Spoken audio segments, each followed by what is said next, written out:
Hey guys, welcome to प्रयत्न academy. मैं हूं पंकज गोदियाल और आज हम बात करने वाले हैं लोकसभा के अगले पार्ट के बारे में, कुछ महत्वपूर्ण बिंदुओं के बारे में, संसद की कार्यवाही के बारे में, उसके साधनों के बारे में। जैसे कि हमने पिछली वीडियो में देखा था कि किस तरीके से संसद का गठन होता है, किस तरीके से लोकसभा का संगठन होता है, कार्यकाल क्या होता है, योग्यताएं क्या होनी चाहिए सदस्य बनने के लिए, वो सब चीज़ें हमने पहला जो पार्ट था लोकसभा का वहाँ पर देख लिया था। अगर आप नए हैं इस चैनल पर तो हमारी जो प्लेलिस्ट में जाकर वहाँ पर वीडियो आप देख सकते हैं। बात करते हैं लोकसभा के दूसरे पार्ट के बारे में। तो यहाँ पर अगर हम देखें कि लोकसभा जो अध्यक्ष है, किस तरीके से लोकसभा अध्यक्ष बनाया जाता है, तो पहली बैठक से, यानी कि किस तरीके से उसका निर्वाचन होता है। तो जब पहली बैठक होती है तो पहली बैठक से सदस्य जो होते हैं, लोकसभा के सदस्य, अपने में से ही एक व्यक्ति का अध्यक्ष के रूप में क्या कर लिया जाता है, चुनाव कर दिया जाता है।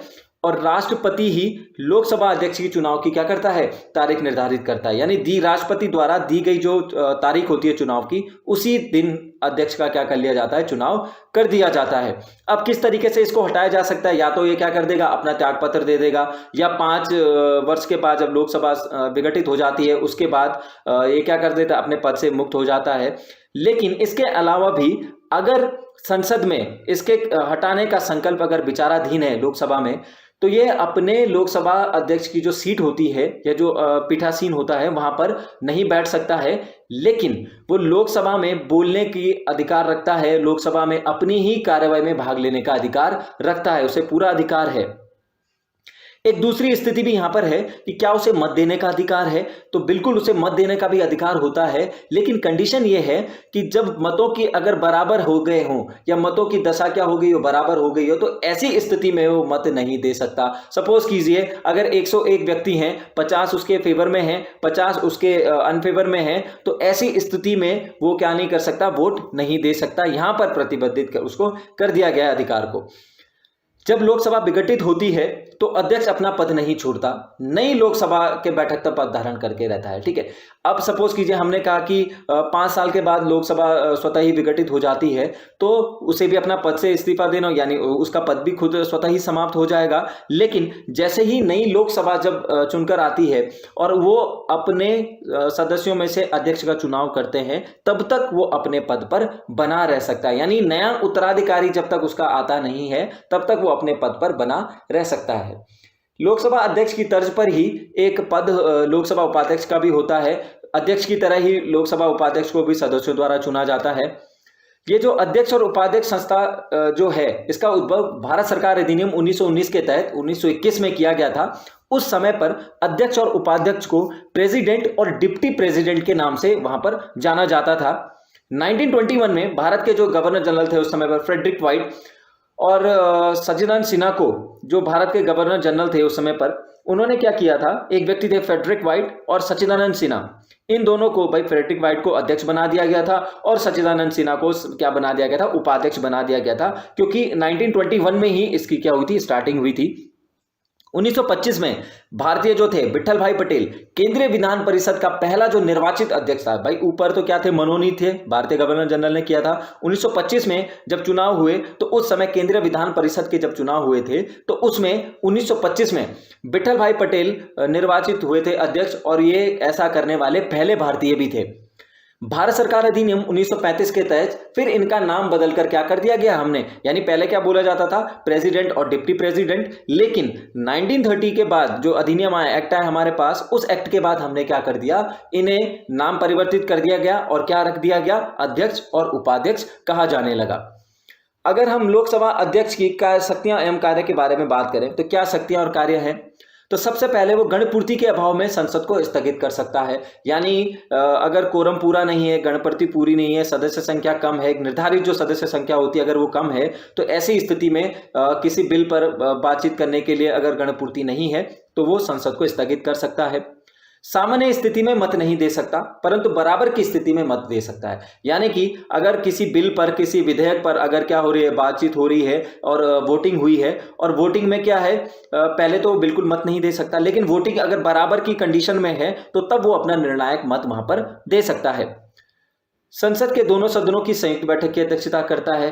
पहले भी हम देख चुके हैं कि भाई बुलाता कौन है, राष्ट्रपति के द्वारा बुलाया जाता है और दोनों संयुक्त अधिवेशन करते हैं, राज्यसभा लोकसभा दोनों का एक साथ एक सत्र होता है और उसमें उस बैठक में अध्यक्षता कौन करता है, लोकसभा, केवल और केवल लोकसभा अध्यक्ष ही उसकी अध्यक्षता कर सकता है। लोकसभा अध्यक्ष यह भी तय करता है कि कोई विधेयक जो सदन में आया है क्या वो धन विधेयक है या नहीं है, इसका निर्णय भी अंतिम होता है किसका, लोकसभा अध्यक्ष का फैसला जो निर्णय करेगा, जो फैसला लेगा वो निर्णायक फैसला होता है और अंतिम होता है। वो लोकसभा के सभी संसदीय समितियों के सभापति नियुक्त करता है। अब लोकसभा में जितनी भी समितियां बनाई जाती हैं हमारे पास, जैसे लोक लेखा समिति है, प्राक्कलन समिति है, इस तरह की बहुत सारी समितियां होती हैं, तो उनके जो सभापति हैं उनको भी कौन नियुक्त करता है, लोकसभा अध्यक्ष ही नियुक्त करता है। अगर हम संसद के सत्रों के बारे में यहां पर बात करें कि जो संसद के सत्र हैं किस तरीके से संसद में कार्यवाही की जाती है, तो संसद के प्रत्येक सदन को राष्ट्रपति समय समय पर समन जारी करता है। संसद के दोनों सत्रों के बीच अधिकतम 6 माह का अंतराल होना चाहिए, यानी जो सत्र हैं, एक सत्र से 2 सत्र, जब दूसरा स्टार्ट होगा, पहला खत्म हुआ और दूसरा जब स्टार्ट होगा, इनके बीच का जो डिफरेंस है, वैसे उसे जो भाषा में अवकाश कहा जाता है, तो वो कम से कम 6 माह से अधिक का नहीं होना चाहिए। कम कितना भी हो सकता है लेकिन 6 माह से अधिक का नहीं होना चाहिए। सामान्यतः जो हमारे पास संसद के सत्रों की अगर बात करें तो 3 हमारे पास सामान्य तरह होते हैं, बजट सत्र होता है, मानसून सत्र होता है और शीतकालीन सत्र होता है। अगर हम इनके टाइम पीरियड की बात करें जनरली, तो जो बजट सत्र है फरवरी से मई के महीने तक चलता है, मानसून जो सत्र है जुलाई से सितंबर तक, और जो शीतकालीन सत्र है वो नवंबर से दिसंबर के मध्य होता है। अगर हम कुछ यहाँ पर देखें कि जो संसद के सत्र हैं, क्या क्या ऐसे कंडीशन है, क्या क्या ऐसी टर्म्स हैं जो इन सत्रों के माध्यम में या जब सत्र होते हैं तब चलाई जाती हैं, क्या वो टर्म्स हैं जो इन सत्रों को मजबूत बनाती हैं। तो सबसे पहले है स्थगन, पोस्टपोनेंट उन्हें कहा जाता है।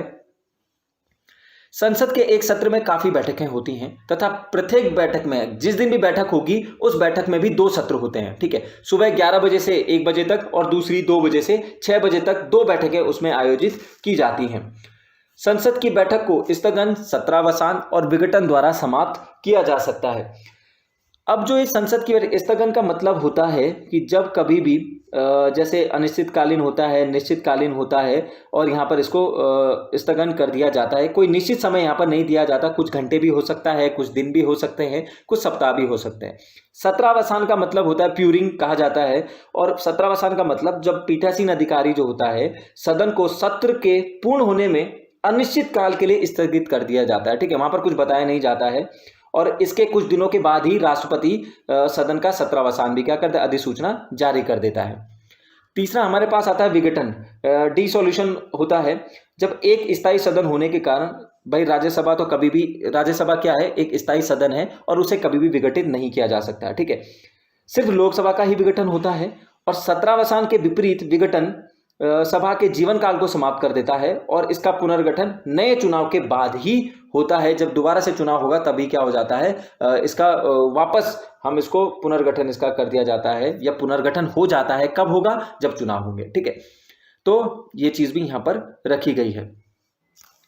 अगर हम बात करें संसदीय कार्यवाही के बारे में, यानी जो संसद है उसमें कार्यवाही कैसे होती है, यानी कोई विधेयक आया, कोई प्रस्ताव आया, कोई बिल अगर आता है तो किस तरीके से वहां पर स्टेप बाय स्टेप किस तरीके से वहां पर कार्यवाही होगी उनके ऊपर। तो सबसे पहला होता है हमारे पास प्रश्नकाल। तो संसद का जो पहला घंटा होता है वो प्रश्नकाल के लिए होता है। इस दौरान सदस्य प्रश्न पूछते हैं और जो मंत्री होते हैं वो क्या करते हैं, उत्तर देते हैं। अब प्रश्न पूछने के लिए भी 3 तरीकों से आप पूछ सकते हैं, तारांकित प्रश्न, अतारांकित प्रश्न और अल्प सूचना प्रश्न। तो जो हमारे पास तारांकित जो प्रश्न होते हैं उनका जो उत्तर है वो किसमें दिया जाता है, वो मौखिक रूप में दिया जाता है, यानी कुछ सवाल पूछे जाएंगे तो मौखिक रूप में आप उनका उत्तर दे सकते हैं।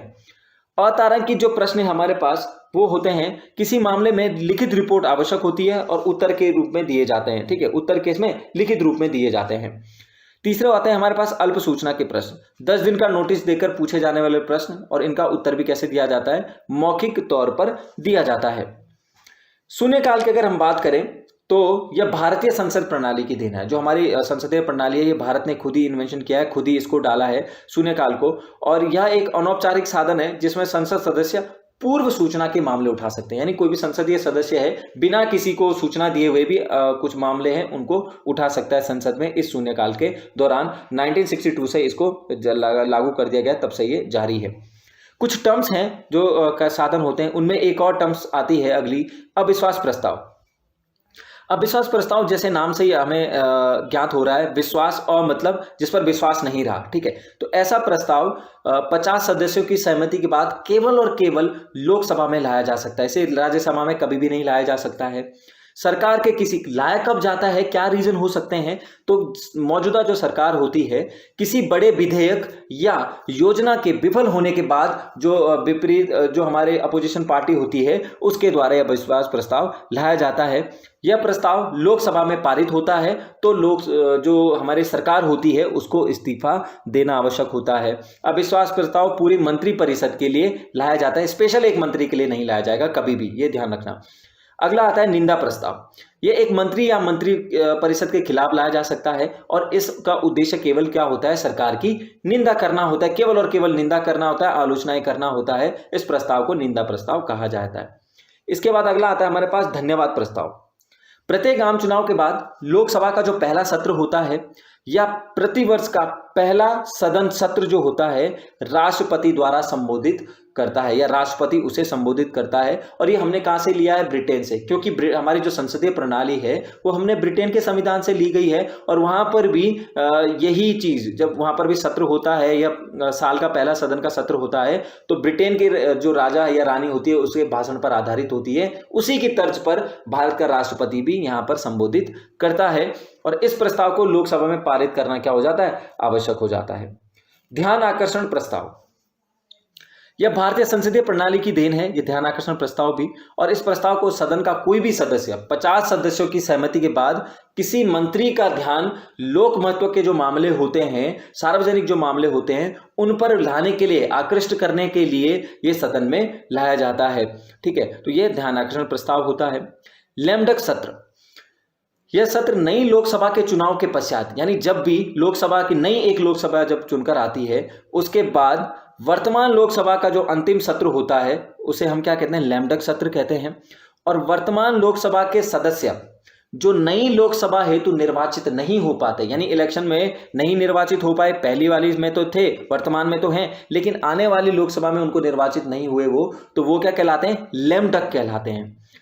गणपूर्ति या कोरम, अभी जैसे बात हुई थी गणपूर्ति और कोरम की, तो गणपूर्ति या कोरम सदस्यों की वह न्यूनतम संख्या है जिसकी उपस्थिति से सदन का कार्य संपादित होता है। यानी सदन में किसी भी बिल पर, किसी विधेयक पर बातचीत करने के लिए, डिबेट करने के लिए संसद ने, जो हमारा संविधान है उसने एक निश्चित जो सदस्यों की संख्या निर्धारित कर दी गई है जिसे हम गणपूर्ति या कोरम कहते हैं। कितनी निर्धारित है, तो जो पीठासीन अधिकारी होगा उसे कुल सदस्यों का, यानी पीठासीन अधिकारी समेत कुल सदस्यों का 1/10 हिस्सा वहां पर गणपूर्ति होना आवश्यक है। जैसे अगर हम लोकसभा या राज्यसभा की बात करें तो लोकसभा में 55 सदस्य, यानी अगर लोकसभा में कोई विधेयक या बिल आता है तो उस पर बातचीत करने के लिए, डिबेट करने के लिए कम से कम लोकसभा में 55 सदस्य होने चाहिए पीठासीन अधिकारी समेत, और राज्यसभा में 25 सदस्यों का होना आवश्यक है। तभी उस पर क्या किया जा सकता है, बात विचार रखी जा सकती है, डिबेट की जा सकती है, ठीक है। जैसे कि हमने कहा, अभी हमने देखा कि लोकसभा अध्यक्ष का एक कार्य भी होता है कि अगर एक गणपूर्ति कोरम पूरा नहीं है तो वो इस सदन के सत्र को क्या कर दिया, यानी जो बैठक हुई है उस बैठक को स्थगित कर सकता है।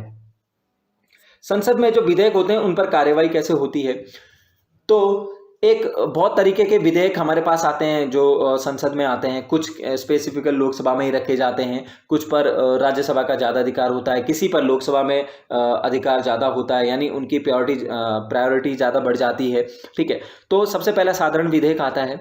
यह वित्तीय विषयों के अलावा सभी विषयों के जो होते हैं वो साधारण विधेयक कहलाते हैं। वित्तीय मतलब फिनेंस से रिलेटेड नहीं होना चाहिए, वो बाकी सब किस में काउंटेबल होते हैं, साधारण विधेयक में काउंटेबल होते हैं, ठीक है। दूसरा आता है हमारे पास वित्त विधेयक। ये विधेयक वित्तीय मामलों से संबंधित होते हैं, लेकिन धन विधेयक से क्या होते हैं, बिल्कुल डिफरेंट होते हैं, धन विधेयक से बिल्कुल अलग होते हैं, ठीक है। संविधान संशोधन विधेयक की अगर बात करें तो यह विधेयक संविधान के उपबंधों के जो संशोधन होते हैं उनसे संबंधित होते हैं। अगला आता है हमारे पास धन विधेयक। तो जो धन विधेयक है सबसे ज्यादा इंपॉर्टेंट होता है धन विधेयक। यह विधेयक राष्ट्रपति की पूर्व अनुमति से ही केवल और केवल लोकसभा में लाया जाता है। इस विधेयक का फैसला भी लोकसभा अध्यक्ष का ही करता है और उसका फैसला अंतिम होता है कि ये विधेयक धन विधेयक है या नहीं है। राष्ट्रपति धन विधेयक को स्वीकृति दे सकता है। भाई अगर राष्ट्रपति के पास धन विधेयक आता है तो वो क्या कर सकता है, तो या तो वो राष्ट्रपति धन विधेयक को स्वीकृति दे सकता है या पुनर्विचार के लिए लौटा सकता है वापस सदन में अगर वो पास होकर गया है, या उसे अपने पास क्या कर सकता है, रोक कर रख सकता है। ये शक्तियां राष्ट्रपति को भी प्राप्त हैं कि वो इन तीनों में से जिसका यूज करना चाहे उसका यूज कर सकता है। धन विधेयक के लिए संयुक्त अधिवेशन का बिल्कुल भी प्रावधान नहीं है। मैंने पहले भी एक लेक्चर में आपको समझाया था कि धन विधेयक पर कभी भी संयुक्त अधिवेशन नहीं होता और उसे केवल लोकसभा में लाया जाता है। ठीक है, लोकसभा में जब उसको पारित कर दिया जाता है तो राज्यसभा के पास उसको नाम मात्र के लिए भेजा जाता है और राज्यसभा नाम मात्र को भेजने के साथ साथ उसे केवल 14 दिन का समय दे दिया जाता है। ठीक है, अगर 14 दिन के बाद से पहले राज्यसभा उसको पारित कर देती है तो वो पारित मान लिया जाता है। अगर 14 दिन के अंतर्गत राज्यसभा ने कोई भी इस पर अपना डिबेट नहीं किया, कोई भी इसमें वापस कोई रिपोर्ट नहीं सौंपी या वापस सहमति नहीं जताई या कुछ भी इस पर कोई भी बातचीत नहीं की इस विधेयक के ऊपर, तो 14 दिन के बाद वो स्वतः ही क्या मान लिया जाता है, पारित मान लिया जाता है। तो इस तरीके से लोकसभा में बहुत सारी कार्यवाही होती हैं, सदन की कार्यवाही होती है, कुछ टर्म्स होती हैं। इसके अलावा एक दो टर्म्स और होती हैं हमारे पास, जैसे हमारे पास होती है शैडो कैबिनेट। असल में जो शैडो कैबिनेट का मतलब होता है छाया मंत्रिमंडल। तो ये एक अनोखी संस्था है जो विपक्षी दलों द्वारा सरकार के साथ जो तुलना के लिए बनाई जाती है और अपने सदस्यों को भविष्य के मंत्रियों के तौर पर तैयार कर दिया जाता है। यानी सपोज कीजिए कि कोई सरकार अगर गिर जाती है तो जब अपोजिशन वाली सरकार आती है तो वो पहले से ही अपने मंत्रियों को क्या कर लेती है, तैयार कर देती है, इस तौर पर उसको तैयार कर दिया जाता है। तो उसे शैडो कैबिनेट कहा जाता है। एक लोकसभा में विप होता है, सचेतक होता है। हालांकि इसका हमारे संविधान में, ये संसदीय जो विधायी है उसमें कहीं भी इसका उल्लेख नहीं है, लेकिन अगर हम संक्षिप्त तौर पर देखें तो प्रत्येक राजनीतिक दल का चाहे वो सत्ता में हो या विपक्ष में हो, संसद में अपना एक विप होता है। काम क्या होता है, तो उसे राजनीतिक दल या सदन के सहायक नेता के रूप में उसको चुन लिया जाता है।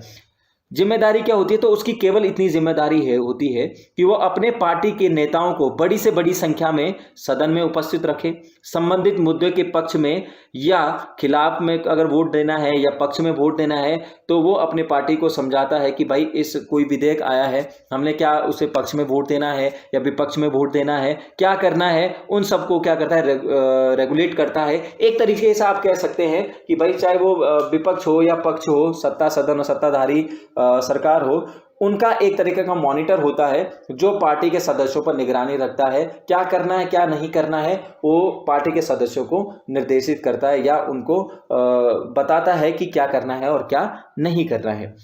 तो इस तरीके से हमने देखा लोकसभा में कि किस तरीके से ये सारे के सारे चीज़ें होती हैं।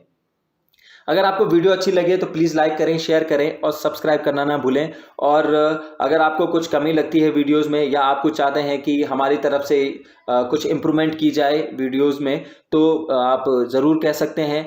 कमेंट में जाएं, कमेंट बॉक्स में जाएं और वहां पर अपना कमेंट कर सकते हैं। Thank you so much.